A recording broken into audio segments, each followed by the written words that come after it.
राघव की बात सुनकर सिया की आंखें भर आईं। एक पल के लिए तो सिया राघव के साथ वापस सिंघानिया मेंशन जाने के लिए राजी हो गई, लेकिन अगले ही पल उसे दादी की बातें याद आ गई। जब दादी ने उससे प्रॉमिस लिया था कि वो लौटकर कभी सिंघानिया मेंशन वापस नहीं आएगी। दादी की बातें याद करके सिया ने राघव के चेहरे पर अपने दोनों हाथ लगाए और रोते हुए बोली, मैं तुमसे बहुत प्यार करती हूँ राघव, लेकिन प्यार का मतलब ये तो नहीं कि हम साथ ही रहें। हम दूर रहकर भी तो एक दूसरे से प्यार कर सकते हैं ना। मैं जानती हूँ राघव, तुमने मुझसे शादी की है और मैं तुम्हारी पत्नी हूँ, और कोई भी पत्नी अपने पति को इस समाज में इज्जत दिलवाती है, लेकिन मैं ऐसी पत्नी हूँ जिसकी वजह से उसका पति इस समाज में कभी सिर उठाकर नहीं चल पाएगा। इसलिए राघव, तुम्हारी इज्जत बचाने के लिए मैं तुम्हारे साथ नहीं जा सकती। सिया की इतनी बात सुनते ही राघव की आंखें नम हो गईं और उसकी आंख से आंसू छलक पड़े। राघव की आंख से बहते आंसू को सिया ने पोंछते हुए राघव से कहा, देखो राघव, मैं सिंघानिया मेंशन को छोड़कर इसलिए वापस नहीं आई थी कि मैं तुम्हारे साथ वापस चलूंगी। मैं तुम्हारे साथ वापस नहीं जा सकती राघव, क्योंकि मेरे चरित्र पर लगा दाग तुम्हें जिंदगी भर इस दुनिया के सामने सर उठाकर जीने नहीं देगा, और तुम्हारा झुका हुआ सर मुझे जीने नहीं देगा। इसलिए मुझे माफ कर दो, मैं चाहकर भी तुम्हारे साथ सिंघानिया मेंशन वापस नहीं जा सकती। कम से कम तुम्हारी पत्नी बनकर तो बिल्कुल भी नहीं। इतना कहकर सिया राघव के गले लग गई और फूट फूट कर रोने लगी। फिर सिया को अचानक कुछ याद आया और वो राघव के पास से दूर हटते हुए फर्श से उठकर वहां से भाग गई। सिया को ऐसे भागते देख राघव उसके पीछे पीछे भागते हुए उसका नाम लेकर चिल्लाने लगा और दौड़ने लगा। सिया होटल के बाहर निकलकर किसी ऑटो में बैठी और तुरंत अनाथ आश्रम के लिए चली गई। सिया के पीछे पीछे दौड़ता हुआ राघव होटल के बाहर आया और सिया की ऑटो का दौड़ते हुए पीछा करने लगा। तभी नमन और विक्रम ने राघव को पकड़ लिया और विक्रम राघव से बोला, तू चिंता मत कर राघव, हम लोग हैं ना, हम लोग सिया को वापस लाएंगे सिंघानिया मेंशन।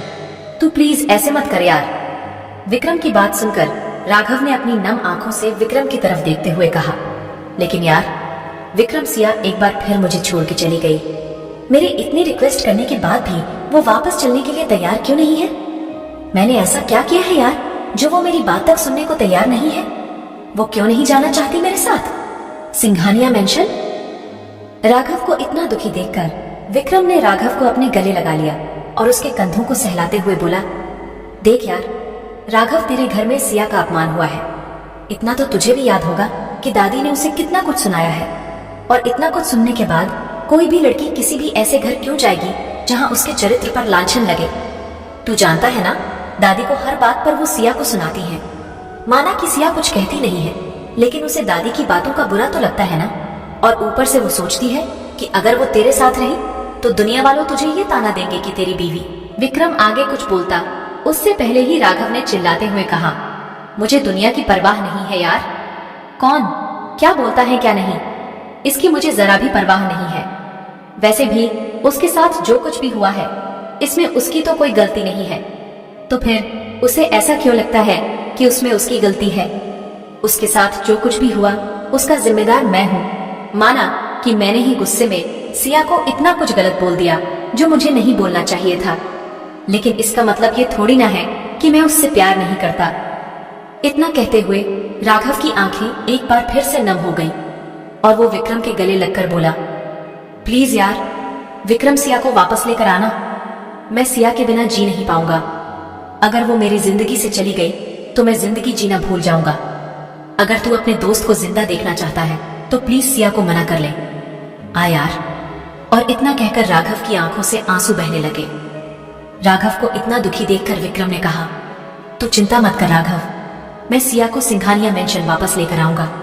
ये मेरा वादा है तुझसे, लेकिन तब तक तू अपने आप को संभाल और मुझसे वादा कर कि अगर मैं उसे सिंघानिया मेंशन वापस लेकर आया तो दादी उसे कुछ नहीं कहेंगी।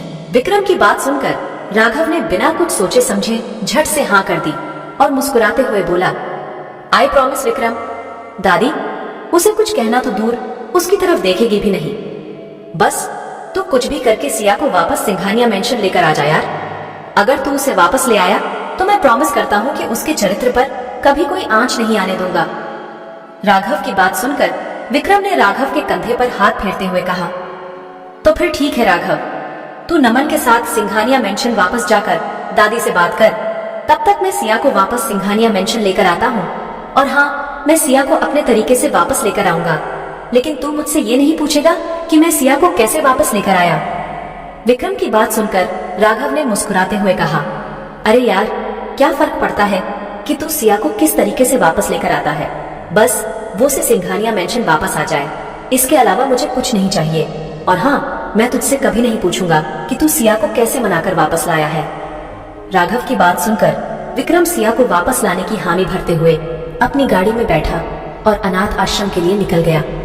वहीं नमन और राघव सिंघानिया मेंशन के लिए निकल गए। सिंघानिया मेंशन पहुंचते ही राघव ने एक प्लान बनाया और प्लान के तहत सीधा अपने कमरे में गया। दादी कब से खाने पर राघव का वेट करते हुए हॉल में बैठी थी, लेकिन राघव ने ना तो दादी की तरफ कोई ध्यान दिया और ना ही उनके हाथों के बने खाने की तरफ देखा। दादी के पास बैठी निया को भी राघव इग्नोर करते हुए सीधा अपने कमरे में चला गया। दादी राघव को मनाने के लिए डाइनिंग टेबल से उठी और राघव के कमरे की तरफ जाने के लिए सीढ़ियों पर चढ़ने लगी। तभी उसे राघव आता दिखाई दिया। राघव को आते देख दादी वहीं ठहर गई और राघव की तरफ देखने लगी।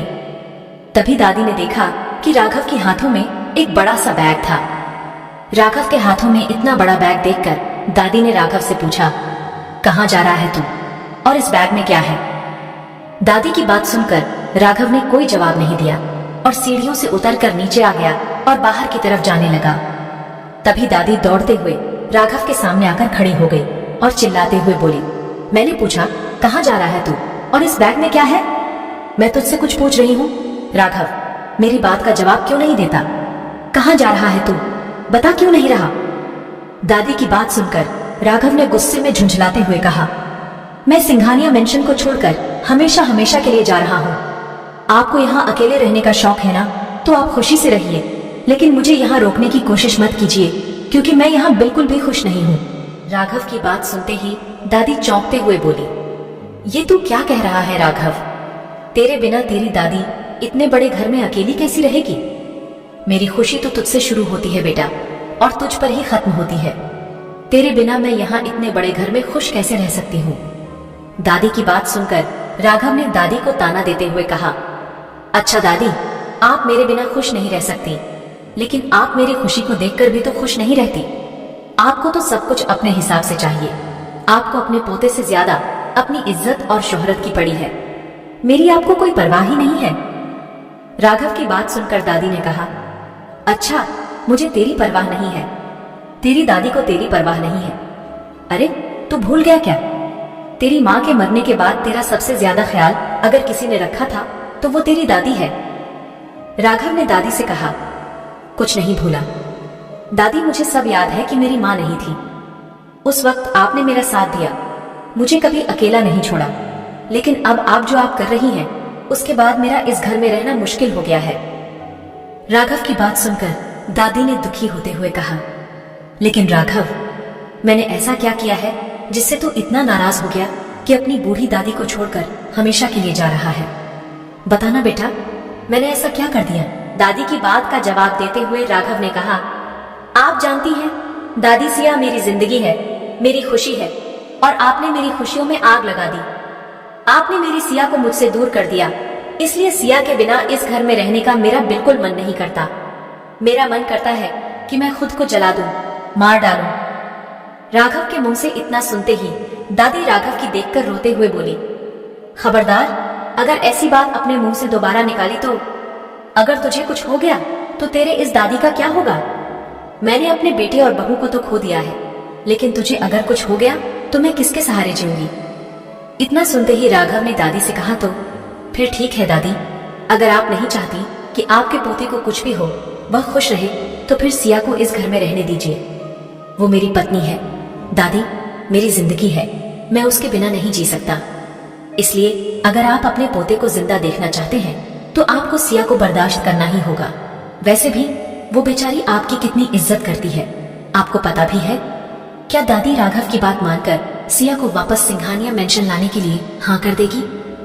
क्या सिया दादी का प्रॉमिस तोड़कर फिर से सिंघानिया मेंशन वापस आने के लिए राजी हो जाएगी? क्या होगा आगे जानने के लिए सुनते रहिए secret of devil only on pocket FM।